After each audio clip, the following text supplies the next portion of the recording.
Hi, everybody. Welcome to the Bible Summary Series. Today we're starting in Exodus chapter 11.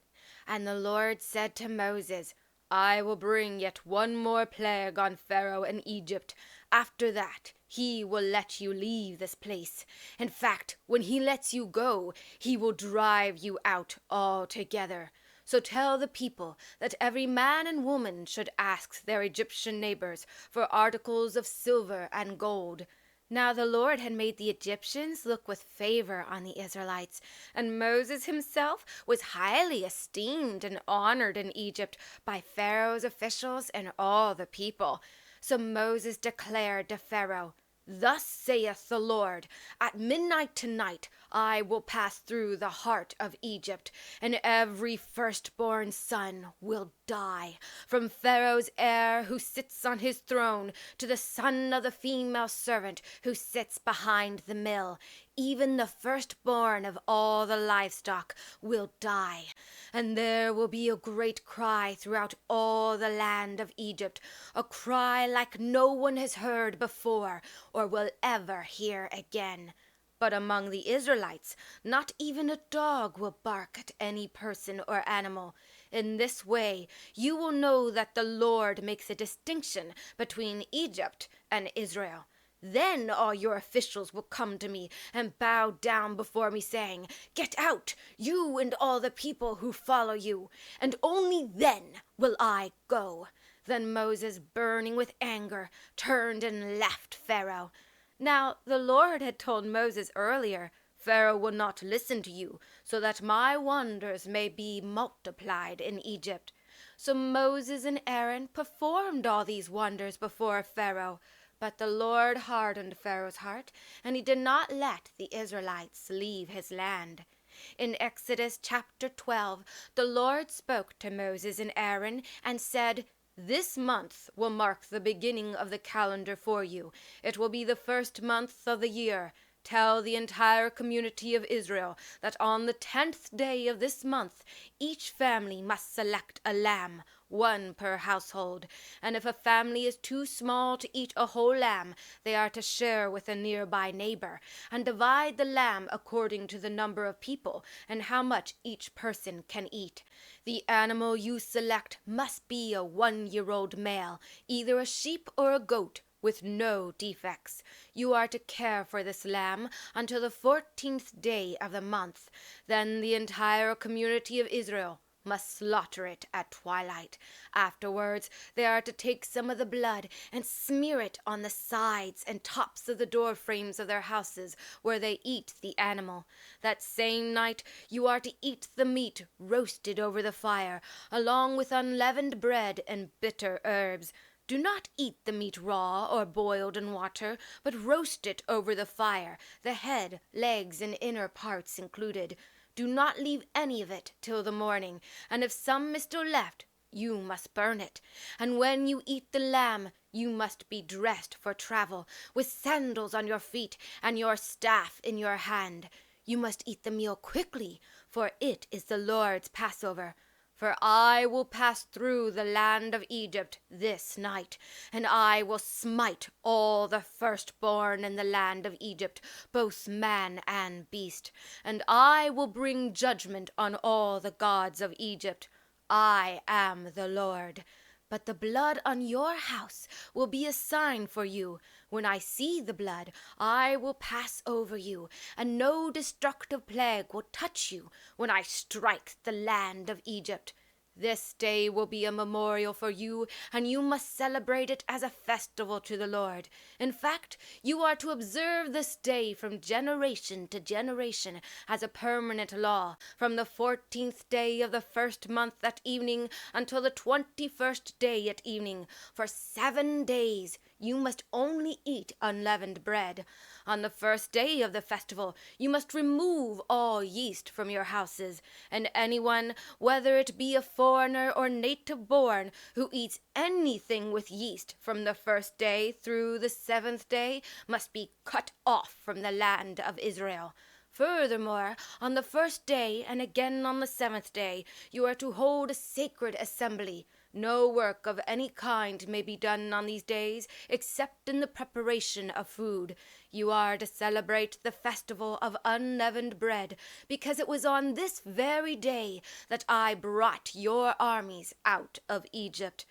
After God had finished telling Moses his instructions, Moses summoned all the elders of Israel and said to them, "Go at once and select the animals for your families and slaughter the Passover lamb. Drain the blood into a basin. Then take a bundle of hyssop branches, dip it into the blood, and brush it across the beam above the door and the 2 doorposts of your houses. After this, no one is to go out of the door of their house until morning, for the Lord will pass through the land to strike down the Egyptians. But when he sees the blood on the beam above the door and on the 2 doorposts, the Lord will pass over your home, and he will not permit the destroyer to enter your houses and strike you down. Remember, these instructions are a permanent law that you and your descendants must observe forever. And when you enter the land that the Lord will give you as he promised, you must observe this ceremony. And when your children ask, 'What does this ceremony mean?' then tell them, 'It is the Passover sacrifice to the Lord, who passed over the houses of the Israelites in Egypt when he slew the Egyptians, but spared our houses.'" When Moses finished speaking, the people bowed their heads and worshipped. Then the Israelites did just as the Lord commanded Moses and Aaron. And that night, at midnight, the Lord struck down all the firstborn in Egypt, from the firstborn of Pharaoh who sat on the throne to the firstborn of the prisoner in the dungeon, and all the firstborn of the livestock. Pharaoh and all his officials and all the Egyptians rose up during the night, and there was a loud cry throughout Egypt of pain and agony and suffering, for there was not a single house where someone had not died. Then Pharaoh called for Moses and Aaron at night and said, "Get out, leave my people, both you and the Israelites, and go, worship the Lord as you have requested.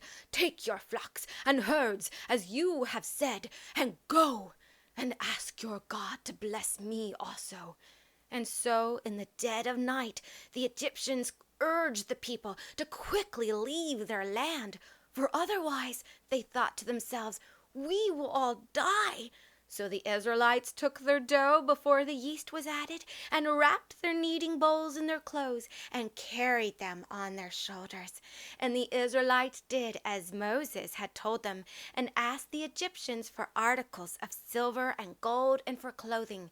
And the Lord caused the Egyptians to look with favor on his people, and they gave the Israelites whatever they asked for. So they stripped the Egyptians of their wealth. Then the Israelites left Ramesses and traveled toward Succoth. Altogether, there were about 600,000 men on foot, plus all the women and children. And a great number of people who weren't Israelites also went with them, along with many sheep, cattle, and other livestock. The people baked the dough they had brought out of Egypt into unleavened cakes, since it had no yeast, for when they were driven out of Egypt, they couldn't wait. In fact, they didn't even have time to prepare any food for themselves. Now, the Israelites had lived in Egypt for 430 years.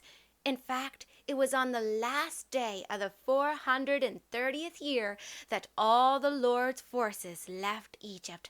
On this night, the Lord kept his promise to bring his people out of their bondage of slavery and out of the land of Egypt. Then the Lord gave Moses and Aaron further instructions for the festival of Passover, which you can read in Exodus chapter 12, verses 43 to 49. So all the Israelites did just as the Lord had commanded Moses and Aaron, and on that very day the Lord led the Israelites out of Egypt like an army.